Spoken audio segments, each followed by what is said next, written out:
My name's Laura, and I never thought my life would get so crazy. I grew up in a normal family, nothing special. After college, I became a primary school teacher. It wasn't a fancy job, but I loved working with kids. Then everything changed when I met Larry.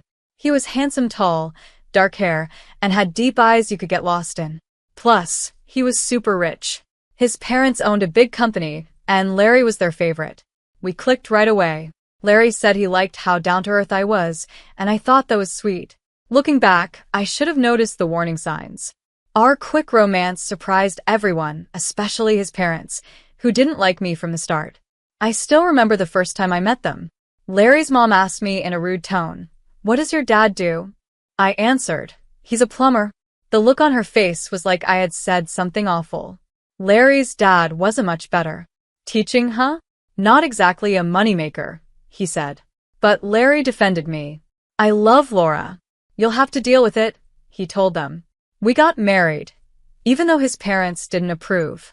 I moved into Larry's fancy apartment, feeling like Cinderella. Everything seemed perfect. I got pregnant quickly, and we had our son, Thomas. Larry's parents might have hated me, but they loved Thomas. Maybe they thought he'd turn out more like them. Life settled into a routine. Larry worked as a financial director at his dad's company, and I kept teaching and taking care of our home. It wasn't easy balancing work and taking care of Thomas, but I managed. One night, while putting Thomas to bed, Larry came home late again. "Another long day?" I asked. He just grunted, loosening his tie. "You wouldn't understand, Laura. It's complicated," he said. His words hurt, but I brushed it off. "Well, Thomas missed you. He wanted you to read him a bedtime story." Larry sighed. "I'm tired, Laura. Can't you do it?" As I watched him walk away, I had a bad feeling that something was changing between us. But I told myself we were happy this was the life, wasn't it? Over time, I couldn't ignore the growing distance between Larry and me. He was staying at work later, going out for dinners, and becoming more distant. I tried to tell myself it was just stress from work, but deep down, I knew something wasn't right. The turning point came when I found out about a company party. I was folding laundry when my mother-in-law called. "Laura," she said, her voice full of dislike, "I hope you're not planning to wear that awful green dress to the party tonight." I froze. "What party?" I asked. There was a pause. "The company's annual gala. Surely Larry told you." My heart dropped. "He must have forgotten," I said quietly. "Well," she replied, "maybe it's for the best. These events require sophistication, and we all know you struggle enough with the basics of being a financial director's wife." I hung up, my face burning with embarrassment. When Larry came home, I confronted him. "Why didn't you tell me about the party?" I asked. He sighed, loosening his tie. "Look, Laura, these events aren't really your thing. You're just too—" He paused, looking for the right word. "Simple," I finished bitterly. He shrugged. "You said it, not me." That night, Larry left for the party in his tuxedo, and I sat alone in our big apartment, feeling more out of place than ever. In the weeks that followed, Larry grew even more distant.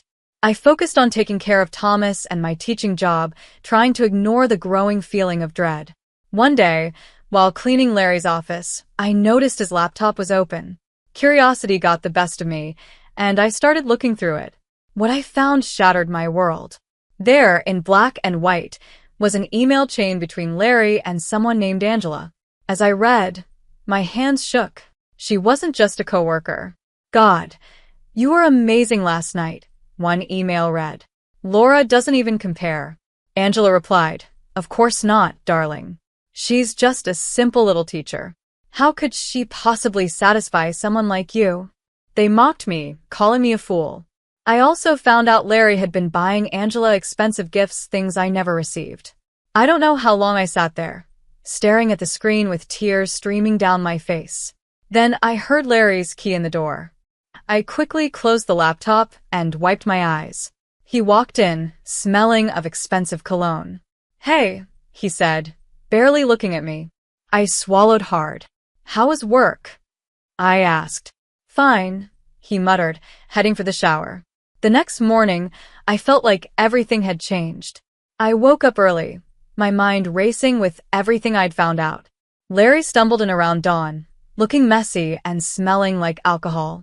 I pretended to be asleep as he collapsed onto the bed. When he finally woke up, I was ready. I had copied the emails onto a USB drive, which I held in my trembling hand. "Larry," I said, my voice surprisingly calm, "we need to talk." He groaned, rubbing his eyes. "What is it, Laura?" "I've got a killer headache." I plugged the USB into the TV and pulled up the emails. "Care to explain this?" Larry's eyes widened as he recognized the messages. Then, to my shock, he smirked. Well, he said slowly. "Looks like the simple little teacher did some snooping." "How could you?" I choked out, tears welling up. "I'm your wife, the mother of your child." He stood up, towering over me. "That's the problem, Laura. You're a wife and a mother. But Angela? She's exciting, sophisticated. She gives me things you never could." It felt like he'd slapped me. "So, what now? Are you leaving me for hers?" Larry laughed, a cold sound that made me flinch. "Leave you? Why would I?" "No, Laura, I'm going to keep seeing Angela, and you're going to put up with it." "Like hell I will," I spat, feeling a sudden rush of anger. He remained calm. "Yes, you will, because without me, what do you have? A teacher's salary? A tiny apartment? Face it, Laura, you need me." I stared at him, realizing that this man was a stranger to me. In that moment, I made a decision that would change everything. "No, Larry," I said quietly. "I don't need you. Not anymore."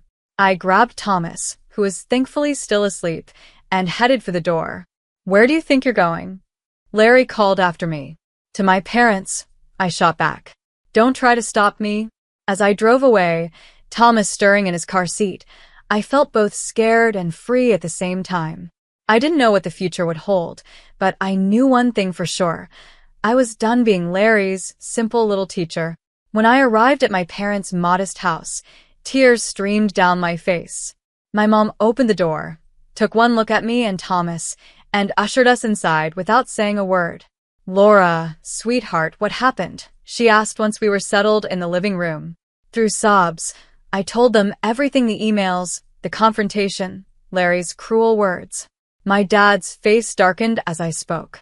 "I'll kill him," he growled, starting to stand up. "No, Dad," I said, grabbing his arm.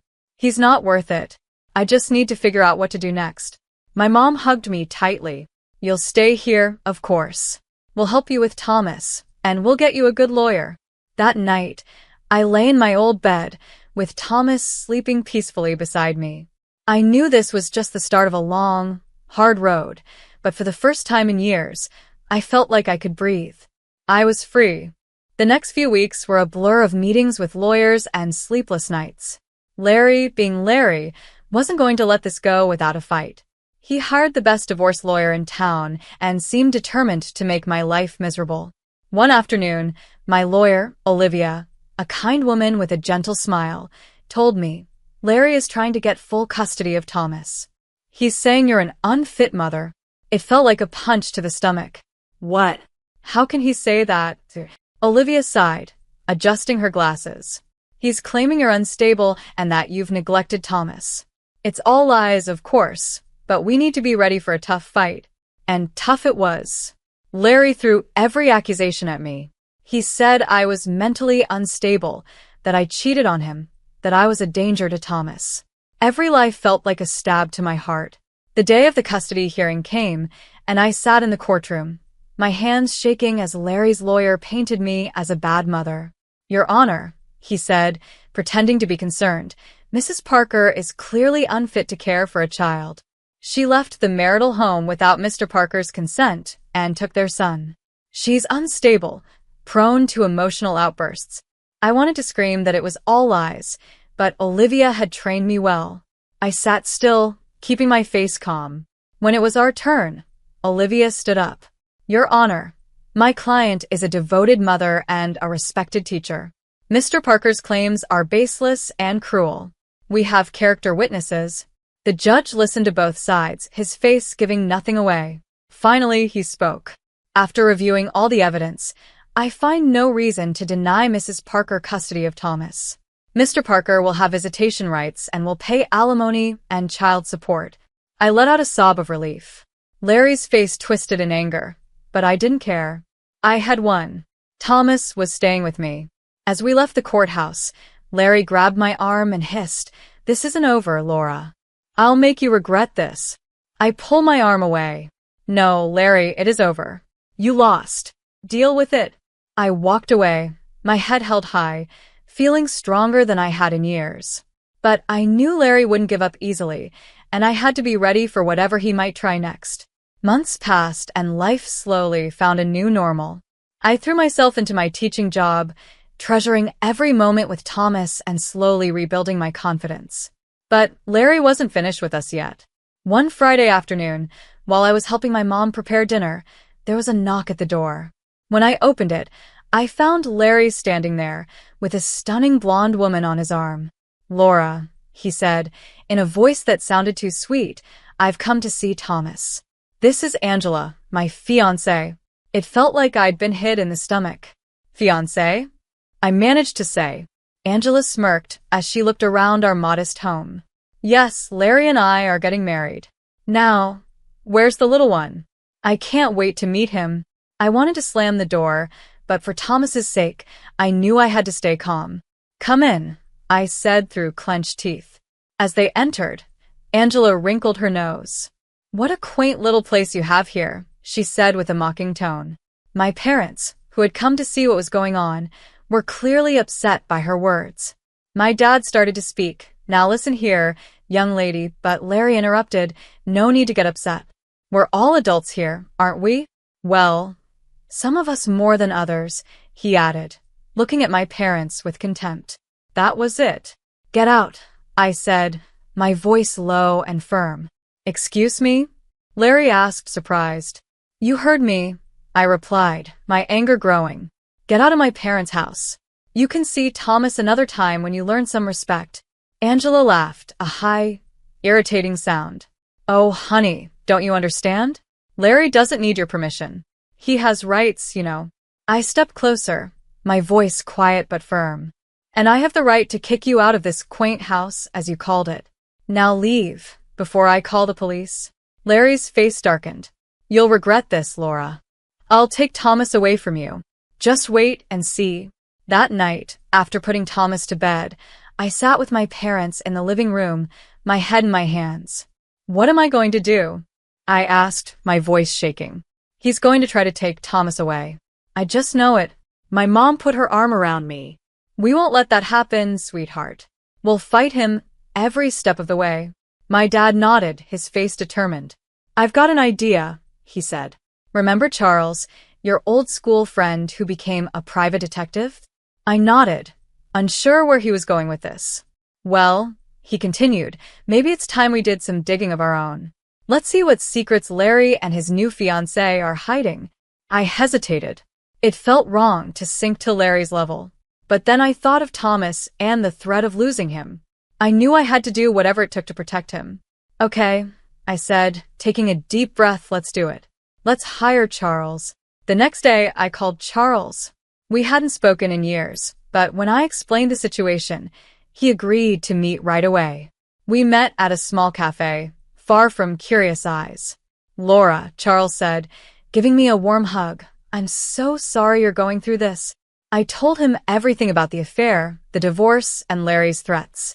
Charles listened carefully, his brow furrowed. "I'll take the case," he said. "We'll find out what Larry and his fiancée are really up to." Over the next few weeks, Charles worked nonstop.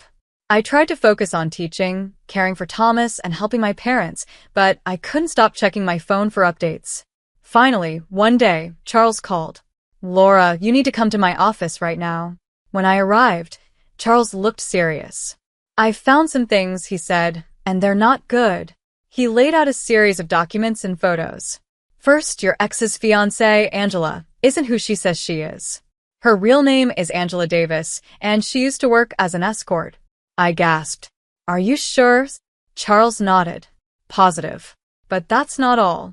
She's been involved in corporate espionage, leaking information from your in-laws' company to their competitors."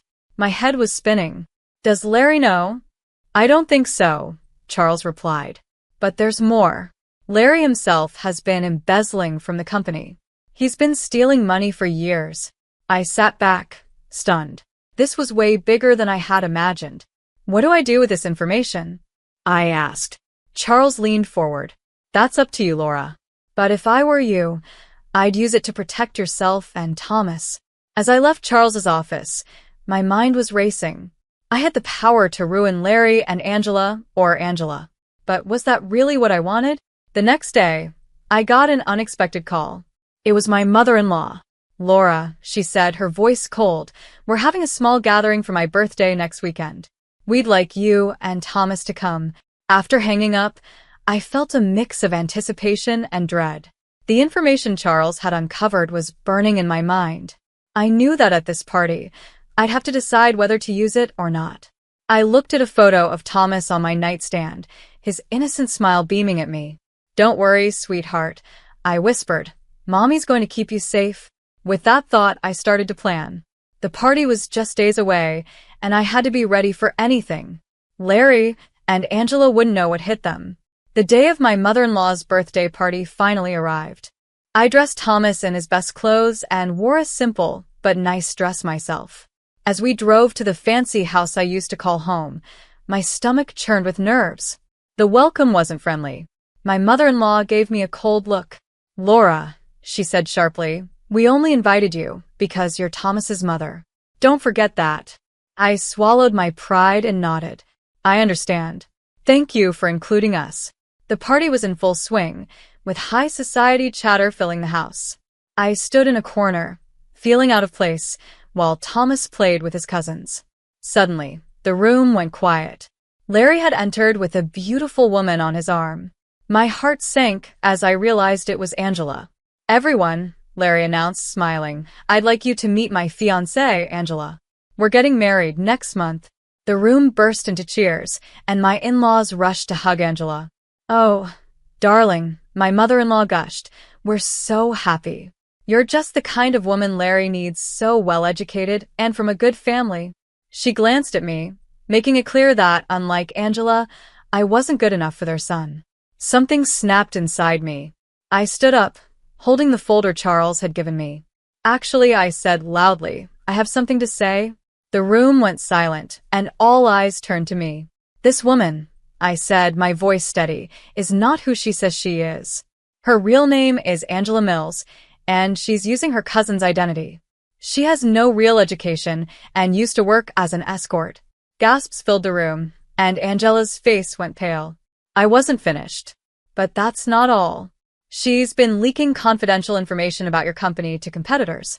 My father-in-law's face turned red. Is this true? He demanded. And Larry, I added, turning to my ex-husband, has been stealing money from the company for years. Chaos erupted. Larry lunged at me, but guests held him back. You lying scum, he yelled.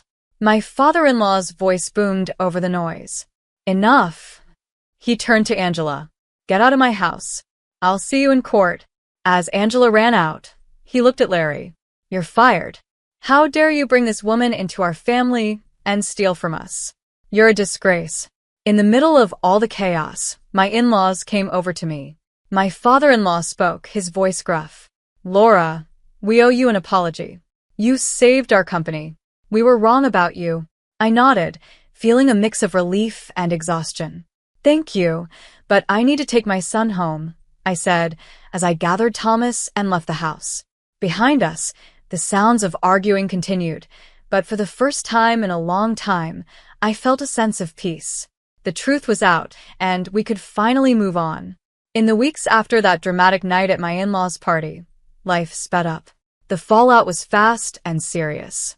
Angela, was arrested for fraud and corporate spying. Seeing her led away in handcuffs was surreal. Larry didn't fare much better.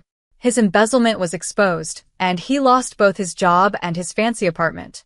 The last I heard, he moved to another state, his tail between his legs. He still calls Thomas sometimes, but the conversations are short and awkward. To my surprise, my relationship with my in-laws completely changed. They were truly sorry for how they had treated me. As a way to thank me for saving their company, they gave me a small apartment.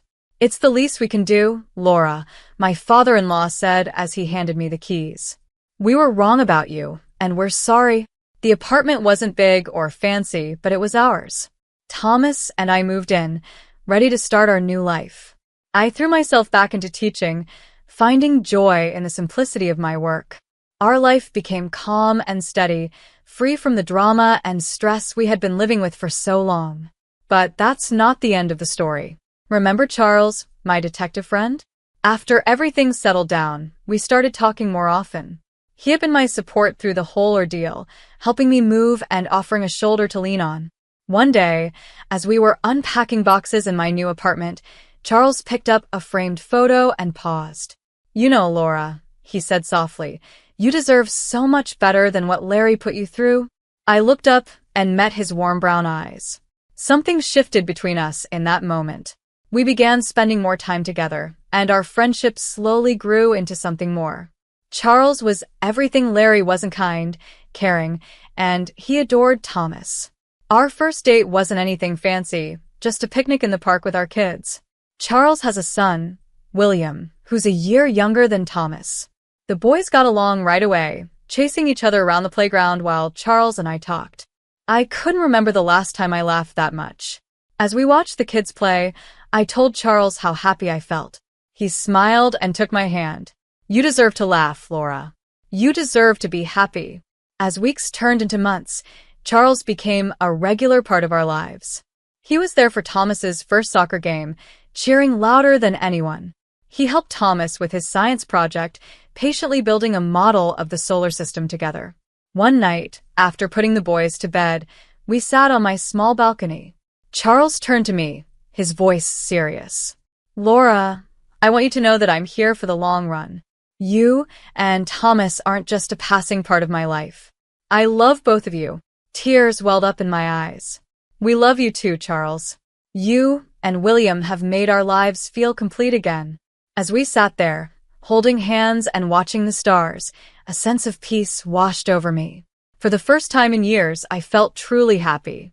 Life wasn't perfect, we still had challenges ahead, but with Charles by my side, and our boys becoming closer every day, I knew we could face anything that came our way. That night, as I drifted off to sleep, I couldn't help but smile. My story wasn't over, it was just the beginning of a beautiful new chapter.